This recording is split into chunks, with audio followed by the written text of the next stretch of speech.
자, 우리 창비 교과서고요. 문학 서정 파트 2단원 같이 보도록 하겠습니다. 얼마 전까지 이제 중학생들이었던 고1 학생 대상으로 하는 수업이다 보니까 제 평소 수업과는 다르게 좀 천천히 꼼꼼하게 자세하게 친절하게 나갈 거예요. 그래서 좀 상위권 학생들은 좀 루즈하다고 느껴지면 배속 기능 이용해서 들으시면 좋을 것 같습니다. 일단은요, 지금 이 소단원 학습 목표부터 우리가 좀 주목할 내용들이 있어서 정리를 할게요. 일단 형상화에 대해서 정리를 할게요. 형상화라는 건 정의를 그대로 받아 적어주세요. 추상적인 관념을 구체적으로 표현하는 것, 이게 바로 형상화야. 이게 무슨 얘기냐면 이런 거야. 오늘 내가 집에 가서 뭘 좀 맛있는 걸 먹고 싶어. 그런데 내가 집에 가서 뭐 엄마한테 엄마 맛있는 거 줘라고 하면, 아니 맛있는 게 뭔데? 과일? 뭐 치킨? 피자? 모르잖아요, 사실은. 그러니까 남자친구들, 여자친구들 연애할 때도 그냥 오늘 아무거나 먹을래? 그거 정말 피곤한 대답이야. 왜? 뭔지 어떻게 하냐고. 그러니까 맛이라는 건요, 되게 추상적인 정보고 관념적인 정보라고. 그래서 얘를 전달을 했을 때 전달이 잘 되질 않아요. 그럼 이 문제를 해결하기 위해서 문학에서는 어떤 방법을 쓰면은 형상화라는 방법을 쓰는데, 예를 들면 구체적으로 얘기를 하는 거예요. 여기에 대해서 예를 들면 이런 거죠. 뭔가 좀 달달하면서도 상큼한 맛이 있고 씹었을 때 아삭거리고 과즙이 쫙 나오고, 그러면 아무래도 얘는 뭘까? 아삭하니까 사과? 이렇게 사람들이 떠올릴 수가 있잖아. 이해됐어? 그래서 구체적인 정보를 줘야지 이렇게 추상적인 정보를 주면은 정보 전달 효과가 떨어지거든요. 자, 그래서 이런 형상화 방법을 주로 쓰는 게 문학이고 특히 시였기 때문에 문학 시에서 특히 형상화라는 워딩을, 개념어를 쓰는 걸 확인해 주시고, 두 번째, 이 유기적 관계라는 것도 물어보는데 별거 없어요. 예를 들면 이런 거죠. 내가 뭔가 지금 슬퍼. 단순히 슬픔을 표현하기보다는 슬픔에 대한 구체적인 정보를 주거나 표현법들을 쓰면은 내가 전달하고 싶었던 주제가 훨씬 더 효과적으로 전달이 되거든요. 그러면 내가 전달하고 싶었던 주제가 표현법을 통해서도 효과적으로 전달이 된다. 즉 서로 매우 밀접한 관계가 생긴다. 그걸 유기적 관계라고 하는 겁니다. 되셨죠? 그래서 작품 해석을 하고 감상을 할 때는 그냥 하는 게 아니라 선생님이 자꾸 이렇게 구조 잡아주잖아요. 이런 구조 처리를 통해서 작품 정보 간의 관계를 처리해봐라. 이런 게 지금 여러분 문학 첫 단원부터 세팅되고 있으니까 그 내용을 보시면서 가시면 되겠고, 자, 그래서 우리 첫 번째 문학 작품 보도록 할게요. 아무래도 내신 대비다 보니까 내신 대비 느낌으로 좀 정리가 될 텐데, 자, 일단 핵심 정리부터 좀 볼게요. 이게 어쨌든 내신 시험으로 출제되다 보니까 이런 키워드들을 물을 수밖에 없는데, 갈래에 대해서 좀 설명을 드리자면 이건 외운다기보다는 당연한 거거든요. 하나씩 차근차근 설명을 해볼게. 얘는 현대시라고 할 거예요. 그러면 대립되는 개념으로 보잖아. 현대시는 고전시가와 대립되는 개념이고, 그러면 고전시가는 뭐고 현대시는 뭐냐는 건데 아주 간단합니다. 1894년 갑오경장 이전이면 고전시가, 이후면 전부 다 현대시예요. 고민할 필요가 없는 거예요. 외울 필요가 없는 거예요. 당연한 거죠. 두 번째, 서정이라는 건요, 감정이에요. 그런데 때때로 우리가 감정이 아니라 어떤 사상이나 목적이 있을 수 있어요. 그런 경우에는 목적시라고 하는 거거든. 됐죠? 그러니까 단순한 감정을 표출하면 서정시, 사상이나 목적 표현하면 목적시가 되는 겁니다. 자, 세 번째요. 자유시와 정형시요. 그래서 고전시가는요, 과거에 노래였단 말이야. 노래였기 때문에 노래를 만들려면 리듬, 운율 만들어줘야 되고, 그래서 형태가 정해져 있었어요. 반면에 현대시는 더 이상 노래가 없어요. 리듬 성격도 좀 많이 줄었고요. 그러다 보니까 그런 형식을 지키지 않아도 되는 자유시가 되는 거죠. 그래서 갈래를 자유시, 서정시, 현대시, 자유시, 서정시, 현대시 안 헤어져요. 어떻게? 이런 이해를 바탕으로 보시면 이제 대답할 수 있죠. 그래, 현대 만들어서 현대시야. 근데 더 이상 노래가 아니니까 형식이 자유로운 자유시야. 감정 표출하고 있으니까 서정시야. 이렇게 느낌 잡아주시면 되겠어요. 자, 두 번째는 성격인데, 성격은 주로 주제 관련된 키워드와 주제를 표현하는 표현법 관련된 키워드가 들어와요. 그래서 보시면 알겠지만 이 작품에서는 묘사, 그 다음에 오감을 정보를 주는 것들이 있어서 성격을 이렇게 정의한 거고, 이 시의 주제는 나와 있다시피 비 내리는 전경을 묘사하고 있죠. 그러니까 묘사적이다. 묘사라는데 오감에 정보를 줬을 거니까 감각적이다는 얘기가 나오는 겁니다. 되셨죠? 자, 특징. 역시 표현법 같은 게 자세히 들어가는 거야. 자, 그럼 보세요. 일단 대상은 비 내리는 풍경이야. 그걸 뭐에 따라 묘사했다고? 시간의 흐름에 따라서 묘사하고 있어요. 하나 더. 간결하다는 건요, 수식 정보가 최대한 덜 들어간다는 거예요. 절제된다는 건요 뭐냐면, 내가 일반적으로 생각했을 때의 사람들의 반응 감정이 있을 텐데 그 일반적인 사람들이 느끼는 반응 감정보다 더 순화된 감정을 표현하는 거. 예를 들면 뭐 내가 학폭 피해자야. 정말로 믿겠죠. 미운데 표현은 뭐 딱히 안 했어. 그러면 이런 거는 감정을 절제, 감정을 자극 혹은 과장하게 표현한 게 아니고 내가 있는 감정을 좀 더 누른 거죠. 이걸 절제라고 하고, 이 절제와 동의어는 담담한 어조예요. 됐죠? 이렇게 정리하겠습니다.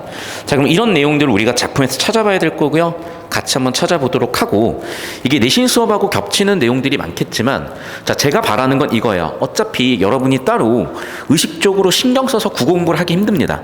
그래서 주에 이렇게 한두 번 오셔가지고, 오셨을 때 학교 수업 복습도 하고 시험 대비를 할 텐데, 결국 여러분 좀 이따가 우리가 족보를 풀어볼 텐데, 족보는요 특히 서술형 같은 경우에는 인출이 즉각적으로 돼야 돼요. 인출이 되려면 암기되어 있어야 되고, 암기가 되려면 이해를 바탕으로 반복하셔야 되는 거거든. 그래서 제가 수업 시간 중에 계속 반복 정리를 해드릴 테니 지루하더라도 버티시는 게 지금 내신 고득점 하는 방법입니다. 쭉 한번 볼게요. 돌에 그늘이 찼대요. 자, 맨 처음 시작하면서 돌이라는 소재를 받고 거기에 그늘이 차는 상황을 시각적 정보로 묘사했죠. 그리고 따로 몰리는 소소리 바람. 그럼 봐봐 여러분, 바람이라는 건요, 우리가 돌에 그늘이 차고는 시각적으로 봐야 되는 거잖아. 바람은 어떻게 보죠? 청각적으로 일단 들을 수 있겠죠. 또 바람이 불면 촉각도 느껴지겠죠.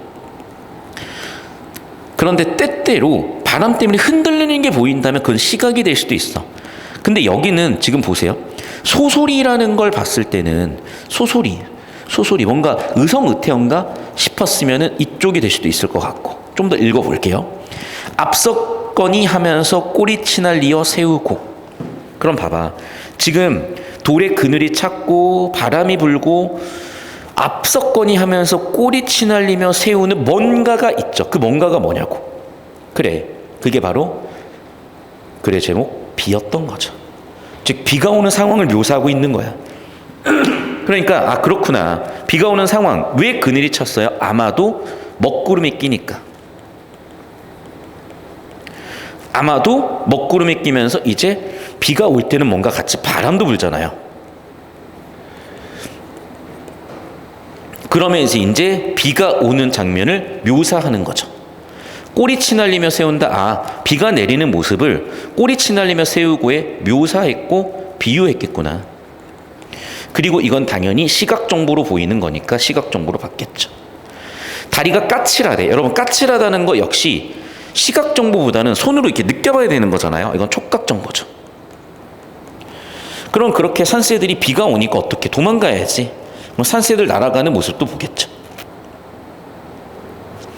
그래서 첫 번째, 여기 나와 있다시피 산새들이 도망가는 모습을 묘사했다, 또는 비가 오는 장면이 산새들, 새 같은 느낌이 든다, 이렇게 얘기한 건데 무슨 얘기냐 봐봐. 비가 이렇게 쫑쫑쫑쫑 오면은 비가 일단 날아다니잖아요. 그러니까 일단 날아다닌다는 동적 이미지도 있을 수도 있고, 두 번째, 비가 이렇게 떨어지잖아. 그러면 봐봐, 비가 떨어지면 물방울이 이렇게 뿅 하고 생기잖아. 그러면 이게 날개 같네, 새 같네라는 느낌이었을 수도 있어요. 그래서 빗방울의 모습이 뭔가 새같이 느껴졌다면 이렇게 표현할 수도 있었던 거죠. 그래서 이걸 비라고 해석할 수도 있고, 또는 아까도 얘기했지만 말 그대로 산새라고 해석할 수도 있는 거야.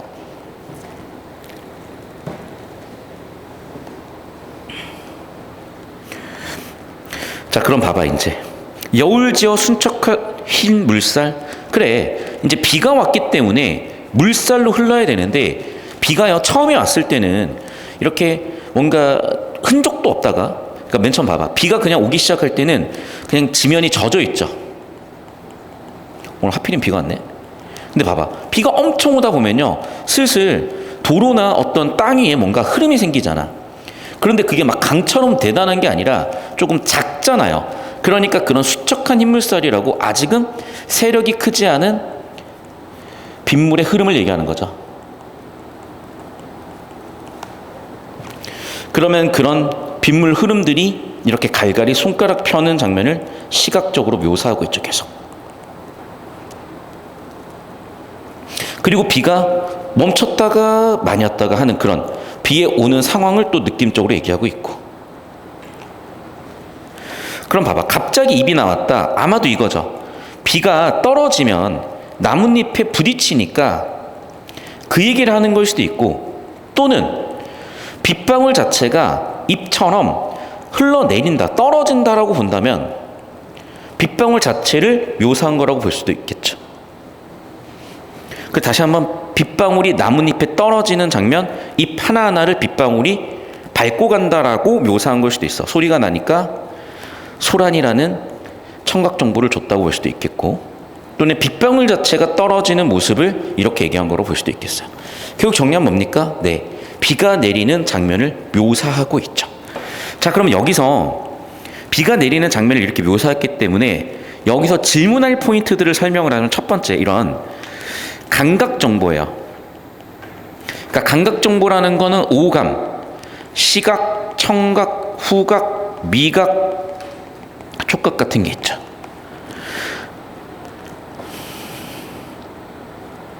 그래서 첫 번째는 이게 오감 중에 뭐냐고 판정하는 걸 물어볼 수가 있고요. 자, 두 번째, 여기로 넘어가면 물살이 수척한데, 수척하다는 보통 사람의 성격을 또는 사람에 관련된 정보잖아. 즉 사람이 아닌데 사람의 정보를 갖고 있으니까 의인화가 된다야. 두 번째 특이한 표현법, 의인화. 의인화인 이유는 수척하다라는 표현은 사람에 관련된 정보인데 이걸 물에 빗대어 표현했으니까 의인화가 되겠고, 역시 마찬가지예요. 손가락을 펴고도 역시 의인화죠. 왜? 물살이 펴져가는 게 손가락이 빗대진 거잖아. 즉 사람이 아닌데 사람의 모습이 빗댔죠.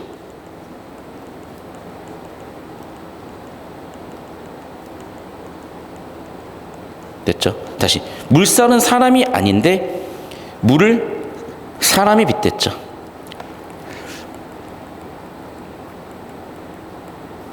이런 것들 의인화가 되겠습니다. 됐죠? 여기도 마찬가지야. 밟고 간다. 만약에 비가 주어고 주어가 밟고 갔으면 역시 이것도 의인화죠. 왜? 밟고 간다는 거는 의지 표출이기 때문에 사람만이 의지를 담고 있거든. 자, 그래서 여기서 잠깐 의인화를 짚고 넘어갈게요. 이 작품에서는 의인화가 벌써 3번이나 쓰였고 다양한 양상으로 쓰여서 한번 정리할 필요가 있는데, 첫 번째, 어떤 존재가 의지를 가지고 행동을 한다 또는 의지만 가지고 있다라고 봐도 얘는 의인화야. 왜? 의지를 갖고 있는 주체는 인간이니까요. 두 번째, 이 대상과 대화를 하려고 해도요, 대화 의지만 있더라도 대화가 가능한 건 인간이죠. 역시 의지가 있는 건 인간이죠.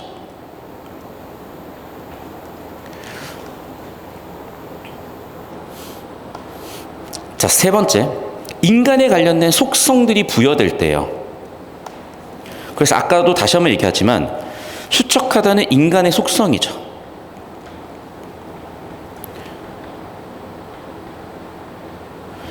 두 번째, 밟고 간다는 의지 또는 행동이죠. 손가락이라는 건 사람들만 가지고 있는 속성이죠. 그래서 의인화라는 양상은 이렇게 결정된다 정리해 주시면 되겠고, 의인화가 나오면 항상 헷갈리는 게 있어요. 화류법.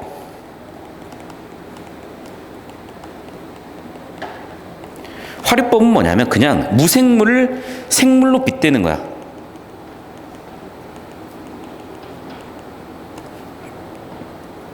예를 들면 푸른 바다가 숨을 쉬고,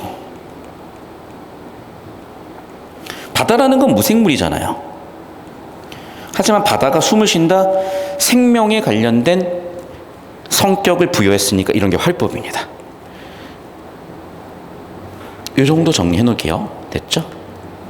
자, 그래서 또 주목할 표현법으로 아까도 얘기했지만 시각, 청각 찾으라고 나오니까 시각, 청각 정보 다시 한번 기억을 해보시고, 이런 건 한 번쯤 써봐야 돼. 왜냐하면 이게 만약에 서술형이라 쓰라고 나오면은 결국엔 시간 문제가 생기거든.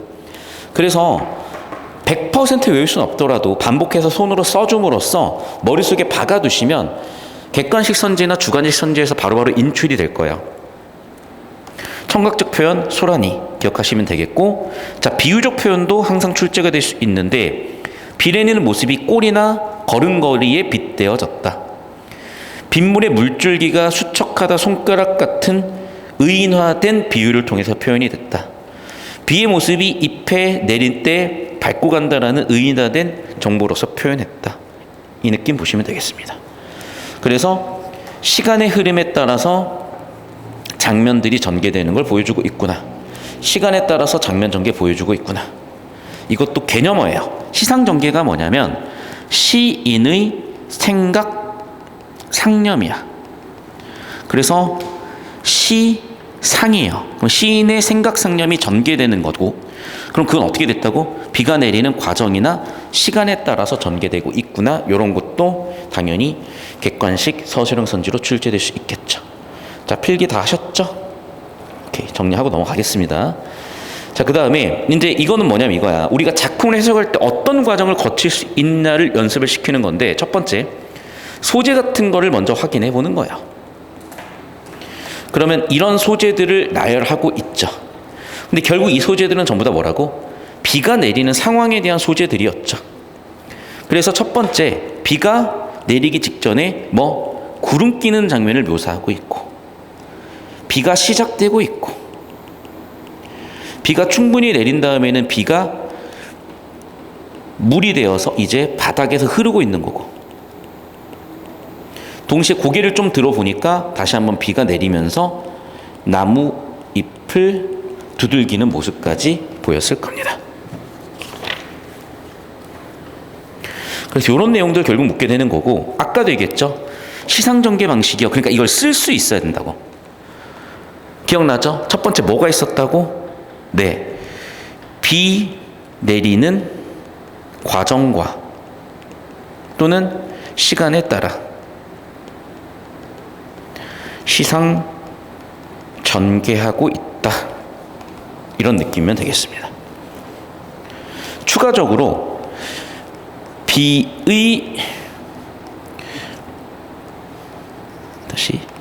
비를 여러 사물에 빗대어 표현하고 있다. 쓰임 표현법은 의인법이 있었고 여러 가지 비유법들도 쓰였다. 이렇게 정리해 주시면은 시상전개 플러스 표현법까지도 정리가 다 됩니다. 그러니까 여러분이 이거를 좀 자신 있게 쓸 수 있게끔 반복 숙달이 손에 익어줘야 내신 시험 치면서 확실하게 마스터해서 답을 편하게 인출하실 수 있을 겁니다. 넘어갑시다. 이 작품을 이루는 구성 요소를 고려해서 서정갈래의 특징을 얘기해보자 라고 얘기를 했는데, 여러분 잘 들으세요. 일단 시의 구성 요소를 생각하면 첫 번째, 시는요 운율, 심상, 함축이라는 세 가지 요소로 이루어져 있어요. 즉 리듬에 관련된 거고, 현대시에서는 얘를 반복을 통해서 여러 가지 요소의 반복을 통해서 표현합니다. 두 번째, 심상은 뭐라고? 오감에 관련된 정보를 줘서 구체적인 이미지가 마음속에 떠오르게 하는 거고, 얘는 다양한 의미를 한 단어에 압축시켜 놓는 거죠.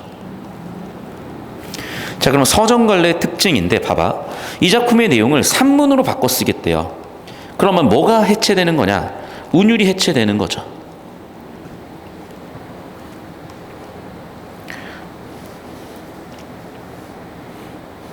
그래서 그 얘기를 합니다. 봐. 이 작품은 짧은 시행이지만 이행시 규칙성을 줬다는 거야. 즉 반복을 줬다는 거야. 이 반복이 뭘 만들었다? 리듬을 만든다. 운율을 만든다. 하지만 산문으로 쓰다 보니까 그런 게 없다. 이런 얘기를 하는 겁니다. 두 번째, 비가 오면 뭔가 느낌이 났거든. 그래서 여백을 줌으로써 비가 주는 그 느낌, 비의 느낌을 우리한테 느껴보라는 건데, 여백이 없어지면 그 느낌도 많이 죽겠죠. 그래서 두 가지를 얘기한 겁니다, 지금. 나머지는 딱히 문제로 출제될 만한 요소는 안 보여서 넘어갈게요. 영상은 여기까지 끊을 건데 잠깐만요. 여기 지금 교사용 주도서는 학교 선생님들께서 정리하시고 출제하고 여러분 내신 필기 드릴 때 쓰기 때문에 좀 정리할 필요가 있을 것 같아서 운율 한 번 더 정리하고 가겠습니다. 운율은 말 그대로 리듬감이에요. 그럼 리듬감을 형성하는 요소는 뭐냐면, 첫 번째, 운과 율이 있는데, 운은 뭐냐면 비슷한 소리에 관련된 거, 율에 해당하는 건 고저장lat 강약인데 별거 없어 얘들아. 운은 뭐냐? 우리가 알고 있는 자음 모음이야. 분절 의문이에요. 문법에서 배운. 율은 비분절 의문이야. 그래서 고저장단 강약 글자 수 같은 것들 의미한대요. 자, 그리고 외형률은 뭐냐면 정형시 또는 정형시 성격으로 규칙성이 딱딱 보이는 거예요. 반면에 내재율은 그 규칙성이 불명확한 거예요. 하지만 시는 시기 때문에 운율이 아예 없다고 볼 수는 없어서 내재율이라고 안에 들어가 있다라고 표현하는 겁니다. 그래서 아까 얘기한 대로 외형률은 규칙성이 분명하다. 됐죠? 필기 잘들 하시고요.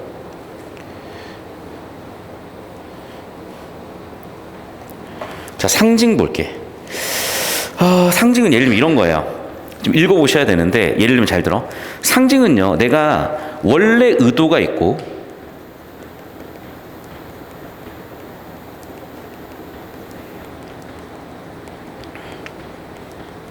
근데 그걸 실제 어떻게 표현했는지야. 근데 잘 보세요.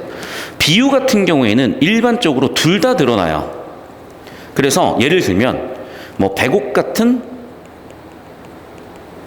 살결이라고 했을 때 백옥 같은 직유적 직접 매개어가 존재하니까. 그래서 원관념 보조관념 거꾸로 얘기했네. 잠시만요. 이게 이제 살결이 원관념이고 얘가 보조관념이죠. 됐어? 그래서 비유 같은 경우는 이렇게 원관념과 보조관념이 일반적으로 둘 다 드러나요. 그런데 상징은 뭐냐면 보통 원관념이 없어요. 그리고 보조관념만으로 표현하는 게 바로 상징이에요. 예를 들면 보일라나? 잠깐만.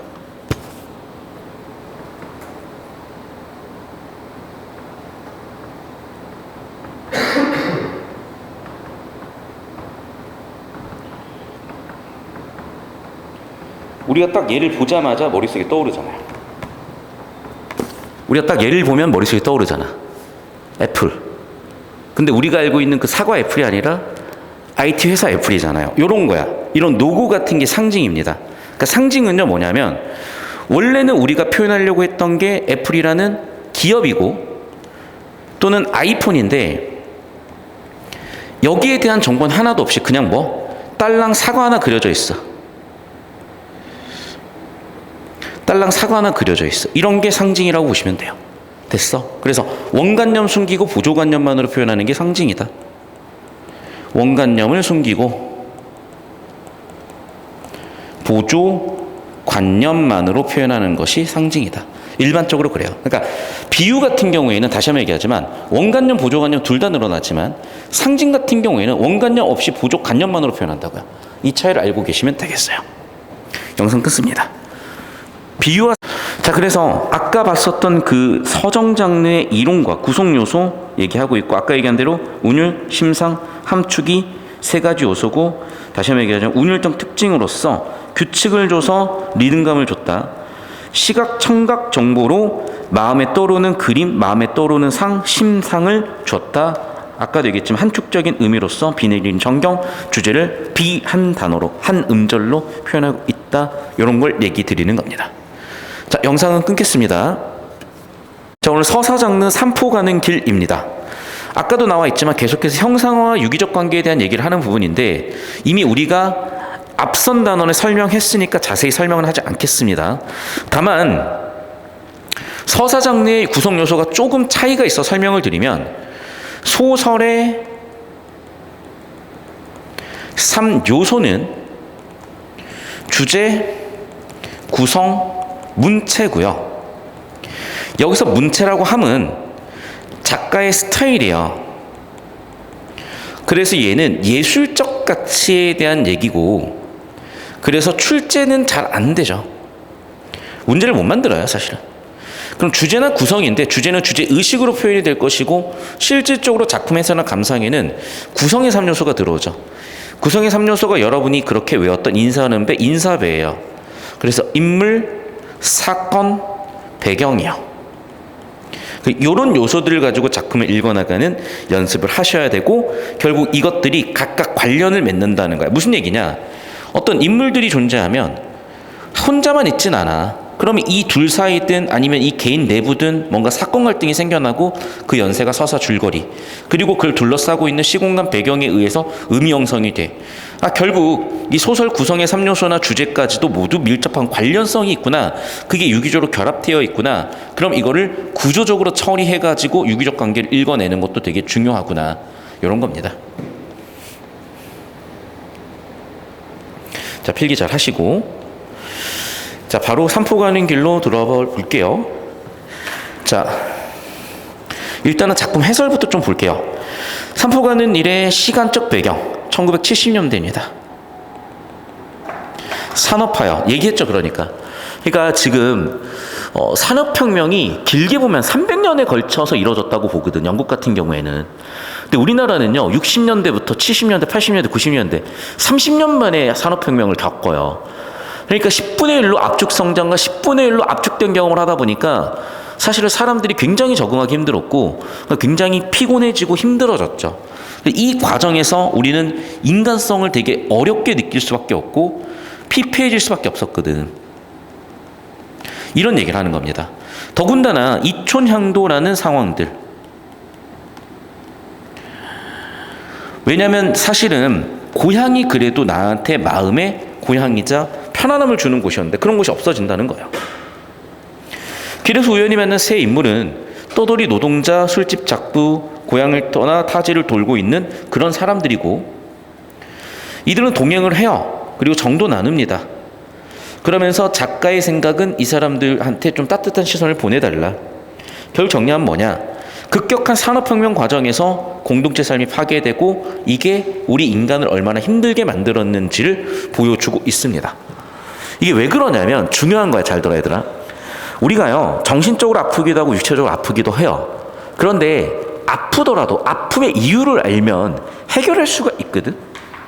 그러니까 무슨 문제든지요, 원인이 나오면 내가 아픔이 있더라도 원인이 있으니까 해법도 찾는 거야. 그러니까 즉 무슨 얘기야? 아픔이라는 문제가 터졌을 때 최소한 원인만이라도 확인이 되면 사람들이 많이 위로가 돼요. 그런데 아픔 자체도 숨겨버리거나 원인 자체가 안 보여버리면 이건 해법이 안 보이잖아. 그러니까 이거는 아예 너무나 힘든 상황이 돼버려. 이해됐어요? 그래서 문학작품에서 아픔 자체를 다루기도, 원인을 다루기도, 경우에 따라 해법까지도 다루기도 하지만 이 세 가지 중에 하나라도 다뤄줘도 그게 많이 위로가 되는 거예요. 그래서 쓰는 겁니다. 그러니까 예를 들면 이런 거지. 내가 현실에 삭폭을 당했어. 나는 그런데 더글로리에 있는 주인공처럼 복수할 수는 없지만 그 작품을 보다 보면 나와 같은 아픔을 가지고 있는 사람들이 어떤 원인 때문에 또는 어떤 아픔을 가지고 있고 어떻게 살아가는지를 허구지만 보면서 공감할 수 있고 그 자체가 나한테 위로가 되기도 한다는 거예요. 계속 볼게요. 자, 초반부는 인물, 사건, 배경을 세팅하라고 했었죠. 그럼 영다리에 대한 인물이 나오는데 어디로 갈 것인가 궁리한다는 건요. 이 사람은 정착이 어렵다는 거죠. 여러분 정착하지 못하면요. 불안해져 당연히. 그럼 살기 힘들겠죠. 자, 그리고 이제 새벽에서 아침이 됐어요. 그리고 아침이 되고 보니까 이제 주변의 풍경이 보입니다. 그러면서 어디로 들어가? 과거로 갑니다. 역행했죠, 시간순이. 자, 그래서 이곳을 왔고요. 이 곳은 어떤 곳이냐면 공사하는 곳이야. 그럼 봐, 추수기다, 공사 막판이었다. 무슨 얘기인지 아시겠죠? 그러니까 지금 여기는 현재 농업과 공업이 혼재되어 있는 상태야. 지금 우리나라는 완전히 구분되어 있어요, 거의. 그리고 농사에 지금 농업에 종사하는 인구 비율이 10%가 안 될 거야, 아마. 그러니까 그럴 정도로 많이 바뀌었는데 옛날에는 80% 넘게 농업에 있었고 이제 그 80%가 10%까지 줄어들면서 여러 가지 문제나 사람들 힘들게 하는 요소들이 있었겠죠. 더군다나 겨울이 오게 되면 다시 한번 실직하게 될 것 같은 거예요. 결국에는 실직했죠. 누군가 밭고랑을 지나오고 있었어요. 그래서 버석거리는 소리가 들렸어요. 질척거려요. 지능문치가 있어요. 담배를 태우고 있는 영다리 쪽으로 왔어요. 그는 봐봐. 그는 키가 훌쩍 크고 영다리는 작달마겠대요. 지금 봐. 외양 묘사를 하고 있죠. 키가 크다 작다도 어떤 나중에 의미가 있을 수가 있거든요. 나중에 설명을 해줄게. 이 부분을. 그는 팽팽하게 불러온 맹꽁이 외낭을 한쪽 어깨에 느슨히 메고 머리에는 개털모자를 귀까지 가려 쓰고 있었다. 그럼 이 사람도 어디를 멀리 이동하는 중이라는 거죠. 그럼 이거는 처지가 비슷한 거야. 자, 그럼 비슷한 처지의 사람을 이제 만난 거야. 그 정리하면 초반 민삽의 두 번째 장면에서는 과거를 역행했고, 그리고 봐봐. 넉 달 전에 이거 찾았을 때는 추수기니까 가을이었지만 이제 뭐가 왔어? 겨울이 오게 되고 결국 겨울이 온 거죠. 그러니까 지금 봐. 여기서 다시 여기로 돌아온 거예요. 됐어? 그러니까 다시 현재였으면 다시 현재로 돌아온 거야. 여긴 과거부터 현재까지 압축적으로 얘기해 준 거고. 그래서 이런 부분을 뭐라고 합니까? 요약제시라고 하죠. 왜? 4달을 한 방에 표현했잖아. 그런데 1번 장면이나 3번 장면 같은 경우 보면 길어야 1분 정도 되는 장면을 막 6줄, 10줄을 쓰는데 여기는 4달짜리를 4줄로 끝내버렸죠. 그러니까 요약제시라고 하는 거예요, 이런 데는. 자, 이제 중략 부분 줄거리가 나옵니다. 영단은 공사 중단됐으면 도망갔다가 정씨를 만났고, 지금까지 나온 내용이죠. 정씨는 또 교도소에 나와 고향에 3% 가고 있었어. 여러분 그럼 봐봐. 이 사람들이 정상적인 사람은 아니죠. 봐. 한쪽은요, 아무리 내가 실직을 했다고 외상값 떼먹는 거야. 한쪽은 범죄자잖아요. 그러니까 일단 정상인들은 아니고 누가 봐도 이 사람들 위험 인물들 같거든요. 그러다가 국밥집에 들르고 술 시중 들던 백화라는 여자가 또 도망친 얘기를 듣게 돼요. 그럼 봐봐. 백화도요, 지금 어떤 사람이냐면 술집에서 일하는 여자야. 근데 심지어 도망을 쳤어요. 그러니까 3명 다 지금 이 시대로 살자면요, 음지의 사람들이고 뭐 상층 하층 굳이 구분하자면 하층민들인 거죠. 그러니까 되게 살기가 쉽지 않은 사람들이야. 그러면서 영달이랑 이제 얘기를 하고 있는 장면, 대화 장면. 옥자도 만났어. 노동도 만났어. 그래서 옥자라는 여자에 대해 서로 얘기를 하죠. 그러니까 봐봐. 이게 요즘이면 그나마도 요즘도 이해하기 쉽지 않죠. 근데 옛날에는 더 이해하기 어렵죠. 왜? 동거를 하고 임신을 해서 아이까지 나올 수가 있는 거야. 결혼식을 하지도 않고. 그러니까 되게 특이한, 즉 삶 자체가 힘드니까 이런 모습들을 보일 수도 있겠죠. 그런데 그 옥자라는 여자는 굉장히 의리가 있었고 생활력도 있었죠. 그래서 너 돈 없으면 내가 돈 벌어올 테니까 같이 열심히 살아보자 라고 얘기했던 거죠. 그런데 어쨌든 이별을 하다 보니 이제는 잊혀진 거죠.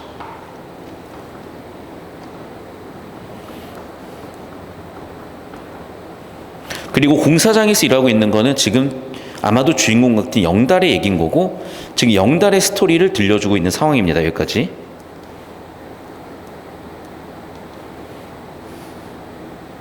그리고 봐봐. 지금 겨울인데 하늘에 먹구름이 끼고 있죠. 그러면 당연히 시련 오고 있는 상황이야. 커밍.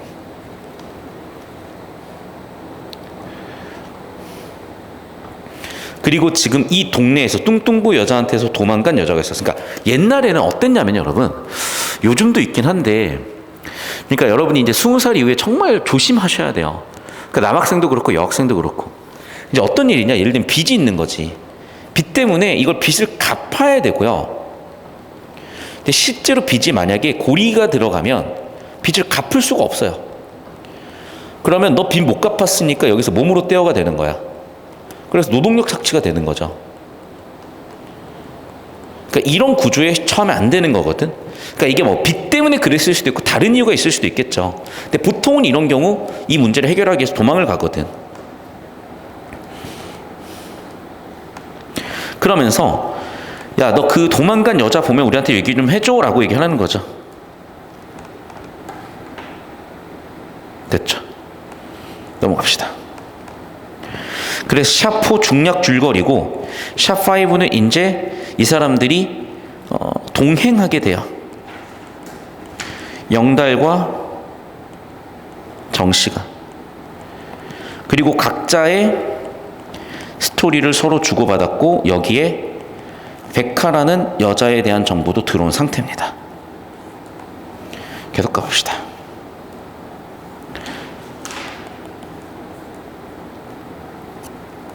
자, 사실 그냥 지나가도 되는데 그 백화에 대한 얘기를 계속 던진다는 거는 일종의 암시죠. 백화 만나서 무슨 사건이 생길 거라는. 그래가지고 계속해서 장면을 묘사하고 있습니다. 그리고 마을 외곽이 같고요. 다리 건너있고요. 그럴 때는 눈발 날리기 시작합니다. 그럼 눈 오는데 어떻게 지나겠어? 쉽지가 않죠. 그런데 보세요. 오히려 그런데 그게 포근하게 느껴지는 눈이었대. 오히려 시련은 아니네. 그러면서 잠시 그래도 눈이 많이 오니까 휴식을 취하는 거죠. 그리고 봐봐. 왜 눈이 오는 걸 이렇게 긍정적으로 보냐면요. 원래 한방눈 같은 게 오면 한방눈은 결정이 되게 커요. 그러다 보니까 공기를 많이 품을 수가 있고, 그러다 보니까 얘네는 보온 효과가 있거든. 그래서 한방눈이 많이 왔을 때는요, 겨울 농사가 잘 돼요. 겨울 농사는 대표적으로 보리 같은 걸 지었거든. 그러니까 우리가 그 보릿고개라고 하는 그 보리예요. 그러니까 가을에 수확을 하고 나서 겨울 동안 먹고 나면 봄에 보리를 수확하기 전까지는 작물이 없으니까 사람들이 되게 굶어 죽기도 하고 그랬단 말이야. 옛날에 우리나라에서. 그걸 보릿고개라 그랬었고, 그런데 보리 농사가 잘 되려면 이렇게 눈이 한방눈 같은 게 맞으면 보리 농사가 잘 돼서 이런 얘기를 하는 거예요.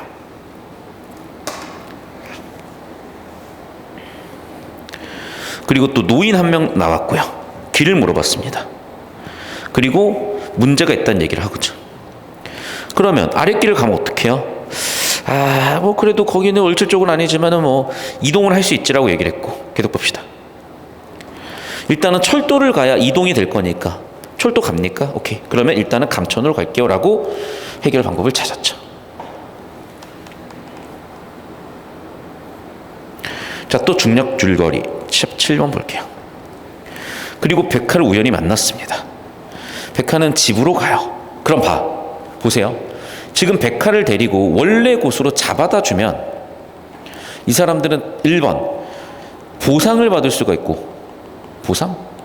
상금? 또 둘 다 이상한데? 현상금? 아무튼 돈을 받을 수가 있고, 두 번째는 하룻밤 숙박할 곳도 생기죠.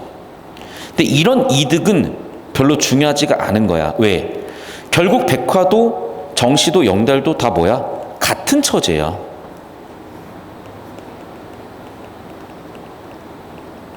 이런 시대 변화에 의해서 방황을 하고 있고, 그래도 마음의 중심은 고향이니까 다들 고향을 찾아가고 있는 같은 처지이기 때문에 이런 게 뭐가 중요하냐는 거죠. 그러면서 각자 살아온 내력에 대한 얘기를 하게 됩니다.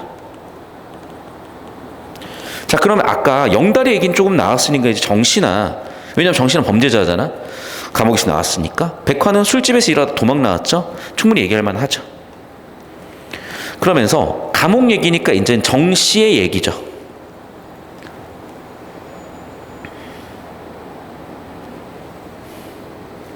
자, 그리고 갑자기 여기서 새 얘기가 왜 나왔냐면, 새는 여기저기 갈 곳이 있는 거야. 근데 새 인물들은 계속 지금 방황 중이죠. 그래서 자연물과 인간을 대비시켜서 이 인간들의 처지를 강조하고 있어요.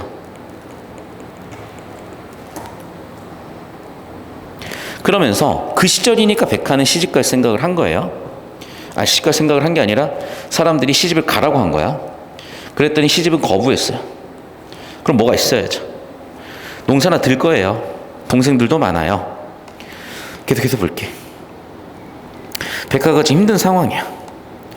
그래서 도와줘요. 영달이. 그러니까 이게 약간 썸 타는 것 같거든. 왜 여기 썸 타네 얘네들. 그런데 영달이는 옥자 생각하네요. 영달이가 약간 인기가 많네요. 보니까 백화도 약간 썸 타는 것 같고, 옥자도 약간 썸 타는 것 같고.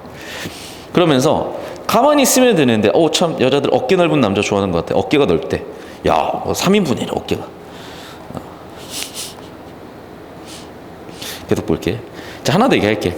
저는 굳이 이걸 이렇게 읽어야 되나 싶거든요. 근데 일단은 백화의 삶에 대해서 이렇게 읽었을 것 같아.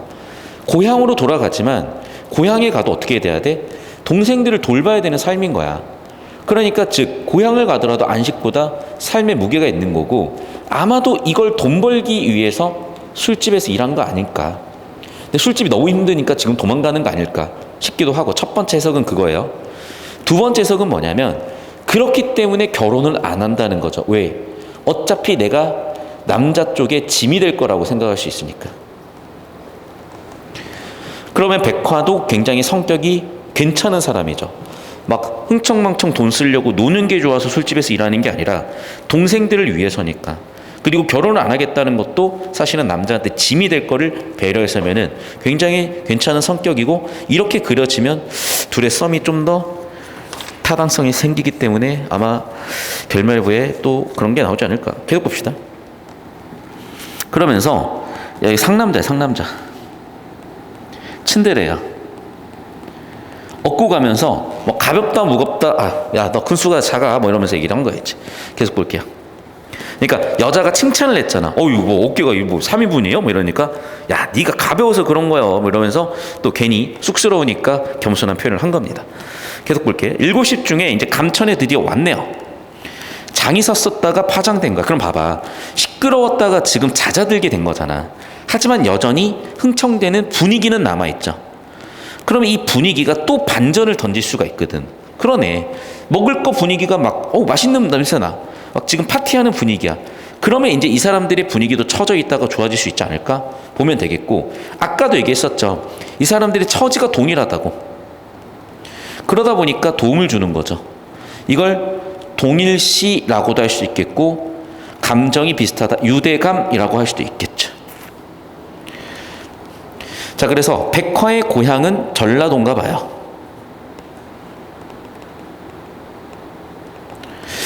전라선하고 호남선하고 다르냐? 저 잘 모르는데 아마 이런 것 같은데요.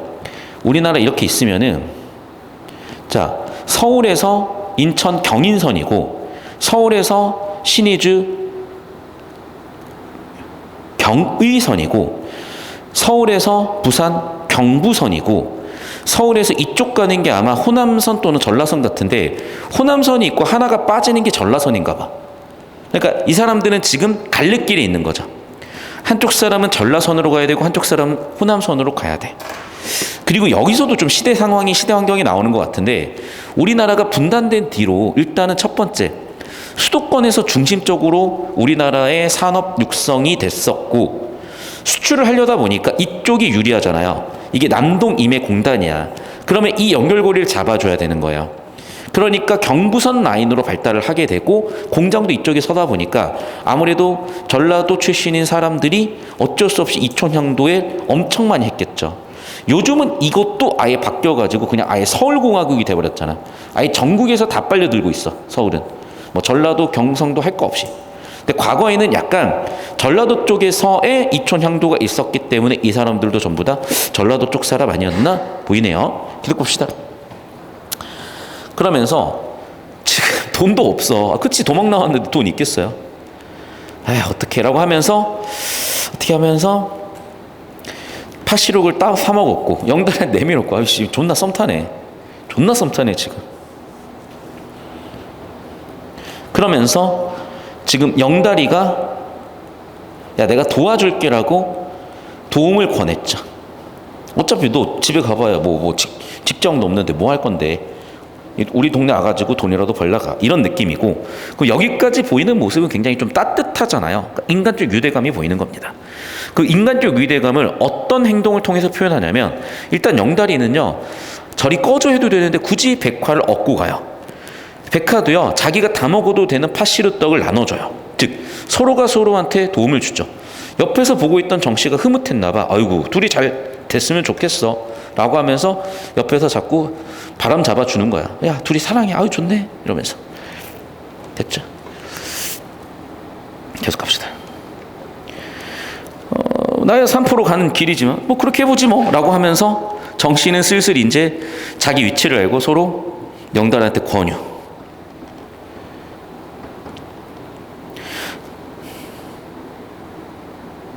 네, 봅시다. 아 죄송해요, 좀 잘못 읽었네. 여기 지금 보니까 백화가 오히려 영다리한테, 영상 끊었다 갑시다. 여기 좀 편집.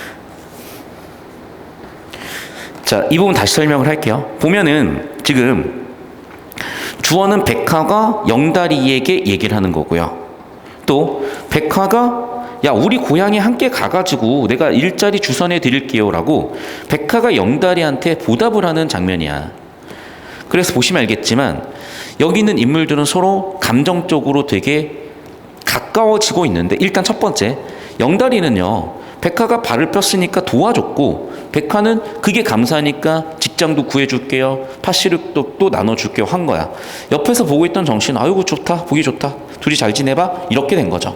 그러니까 원래는요 봐봐, 정씨랑 영다리랑 같이 가기로 했던 건데 그냥 지금 둘이 워낙 잘 돼가는 분위기니까 아유 그냥 너 같이 가, 너 둘이 가, 여자랑 가, 이렇게 된 거죠 지금. 계속해서 볼게. 그러다가 정씨가 영다리를 데려가요. 영다리는 지금 실직 상태죠. 정씨는 지금 이제 교도소 출소했죠. 근데 봐봐, 어쨌든 이동하려면 돈이 있어야지. 그러니까 지금 돈 문제가 생기죠. 그러니까 어떻게 했어? 야, 너 저 여자 잡아. 야, 저런 인연 어딨어? 그런데 봐봐, 영다리는 계속해서 봐, 시무룩해져요. 왜? 일단은 봐, 내가 지금 여비도 없어. 그리고 내가 먹고 살 수 있는 능력도 없어. 그러니까 아무리 좋은 여자를 만난다고 한들 이미 지금 이 사람은요 되게 보니까 영다리가 감정이 되게 괜찮은 사람 같아요.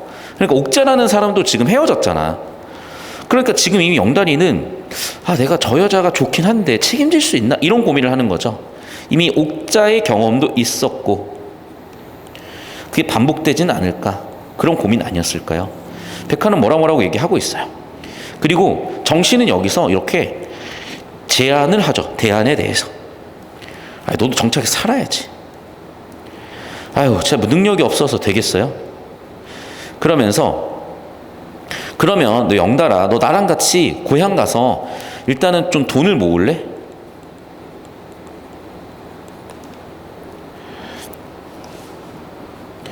자, 그러면서 봐봐. 영달이는요, 이제 그나마 있던 비상금을 꺼내가지고 백화표를 사주는 거예요.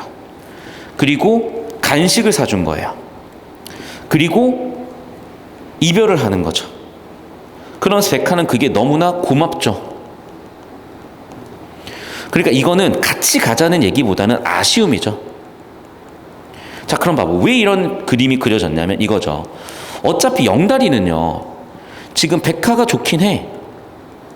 근데 문제는 이미 경험이 있죠.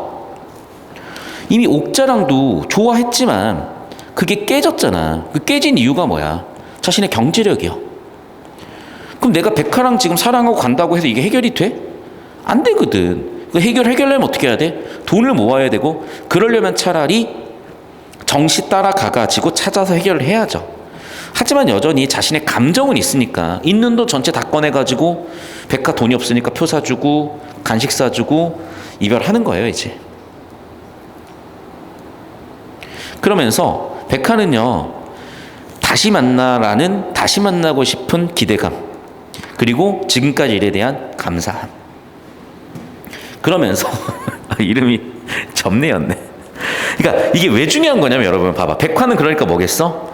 이제 업소에서, 그러니까 술집에서 쓰던 그런, 뭐라고 해야 될까? 가명 같은 거죠.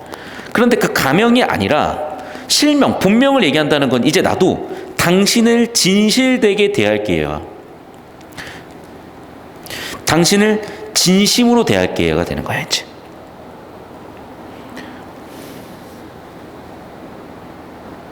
그러면서 영다리는 갑자기 또 이런 얘기를 왜 하나 모르겠어요. 약간 영다리는요, 그러니까 백화에 대해서 여러 가지 감정이 있나 봐. 첫 번째, 호감도 있지만 한계도 느끼는 거죠. 왜? 어쨌든 백화는 술집에서 되게 화려한 생활을 했을 수도 있잖아. 그러면은 그새 시골이 답답해지니까 이렇게도 보는 거고, 또는 뭐 괜히 이런 얘기를 해보는 걸 수도 있고, 옆에서 노인이 있어요. 그러다가 보다가 너희 뭐 어디 가니? 이런 얘기를 하는 거예요. 고향이요? 고향? 고향이 어딘데? 삼포요? 삼포?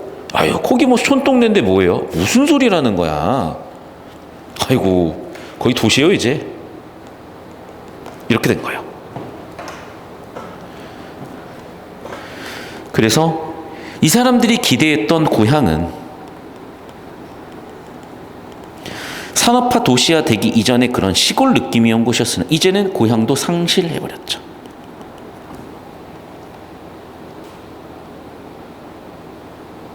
그래, 차라리 잘 됐네. 우리 가서 돈이나 법시다. 하지만 정 씨는 자신의 기대가 망가졌기 때문에 역시 방황해버리게 되죠. 결국 정 씨는 어떻게 됐어? 영다리처럼 고향 상실하게 된 거죠. 됐습니까? 그러면서 끝났습니다. 그러니까 결말을 열어뒀죠. 그러니까 이 사람들의 동행 과정과 이별 과정까지만 그렸지 앞으로 이동해서 어떻게 사는지까지는 그냥 독자들한테 열어놓은 거예요. 자, 그래서 다시 한번 이제 갈래를 좀 정리하겠습니다. 첫 번째, 단편 소설, 이건 분량 가지고 정하는 거니까 당연히 현대 소설이겠죠. 두 번째, 세태 소설이 될 수 있어요. 왜냐하면 그 시절을 그리고 있으니까. 자, 세 번째, 성격은요, 분명히 있을 법한 이야기고, 특히나 뭐 삼포 같은 지명 같은 것들은 실제 지명이다 보니까 사실성, 현실성 준 거예요. 비판적인 건 잘 모르겠어. 그런데 봐봐, 워낙 사람들의 삶이 쉽지가 않잖아. 비참한 삶을 묘사하면은 그게 현실 문제에서 온 것이니까 현실에 대한 비판이 될 수도 있겠죠. 당연히 이런 배경들 중요하고, 주제는 산업화 때문에 고향 상실했고 또 돌아다닐 수밖에 없는 사람들의 삶이요. 이 정도 정리하시면 되겠습니다. 됐죠? 자, 필기 잘 하시고 저는 넘어갈게요. 자, 이제 우리는 이거 가지고 학습 활동들 좀 정리해 볼 텐데, 이 작품의 중심은요, 이런 공간 배경에 따라서 스토리가 바뀌고 있습니다. 일단 그래서 들판에서는요, 도망가고 있는 노동자 영다리와 출소 후 이동하고 있는 정 씨가 만났고, 이제 둘은 친해져야죠. 동시에 백화라는 인물에 대해서 알게 됐어요. 그리고 그 백화를 만났으나 잡아다 주진 않습니다. 그리고 세 사람은 동행하고 동질감을 느끼죠. 그러면서 약간의 썸, 약간의 애정도 생겨요. 하지만 결국에는 이별할 수밖에 없는 상황에서 이별을 하게 되고, 동시에 고향이 바뀌었다는 고향의 상실감에 대해서도 얘기를 나누게 됩니다.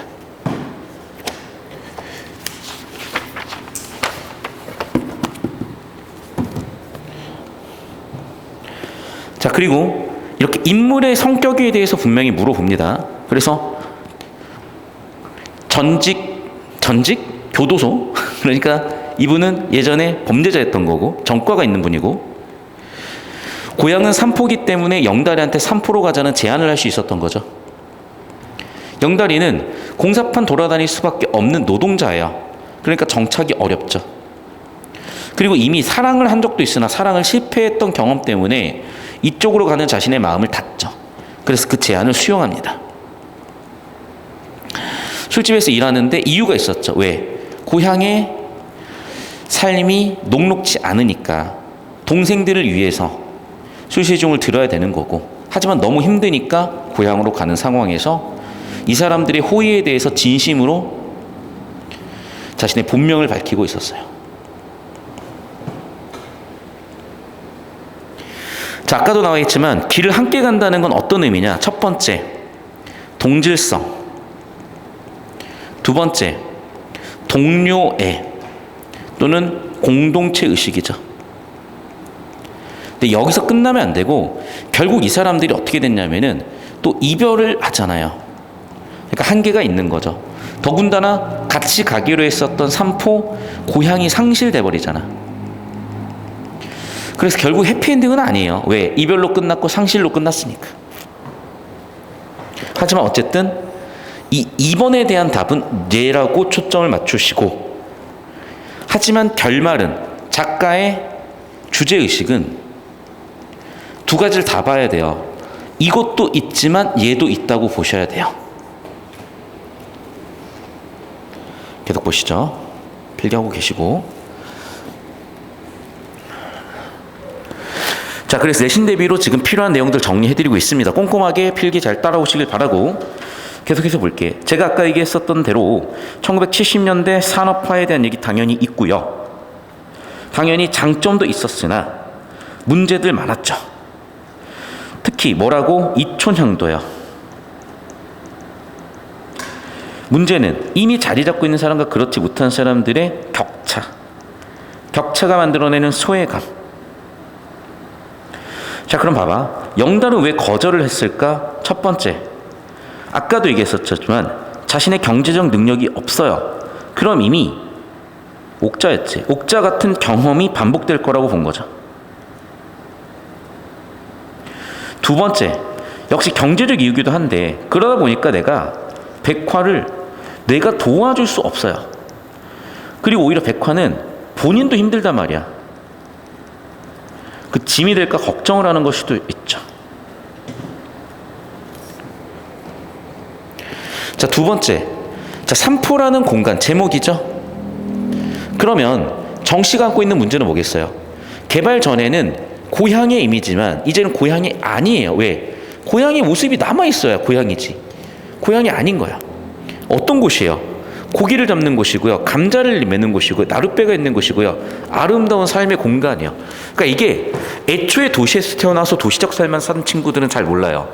그런데 어린 시절에 시골에서 자랐던 부모님 세대들은 분명히 마음속에 이런 안정감을 주는 곳이 있거든. 그런데 이제는 그곳이 이렇게 바뀌어버렸으면 그 안정감을 줄 수가 없는 거야. 그러니까 우리가 이 고향이라는 느낌도요, 요즘의 세대는 잘 못 느낄 수도 있어요.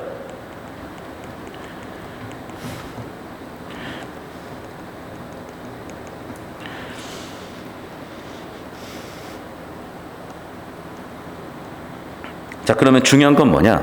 갈등의 궁극적 원인 한마디로 뭐겠어요? 네, 산업화라고. 근데 이건 어쩔 수가 없는 거죠. 왜? 인간은 농업혁명에서 산업혁명을 거쳐서 현재 우리는 정보화 혁명에 살고 있잖아요. 그러니까 사실은 여러분, 인간만 그렇겠어요? 지금 정말 수많은 야생동물들도 죽여지고 있어. 인간이 잡아먹겠다고 어업해가지고 나 당장 지금 해물짬뽕 먹고 왔는데 생각해보면 내가 지금 얼마나 많은 물고기들 잡아먹고 왔겠어요. 그럼 봐봐. 옛날에 뭐 조업 기술이 발달을 했겠어요? 그러니까 그때는 다 살아남았던 애들이 지금 조업 기술 발달하고 뭐 어구들이 발달하니까 다 씨알아 잡는 거야. 그런 얘기예요, 사실은. 그러니까 이렇게 인간의 어떤 기술이 발달함에 따라서 물론 긍정적인 풍요도 있지만은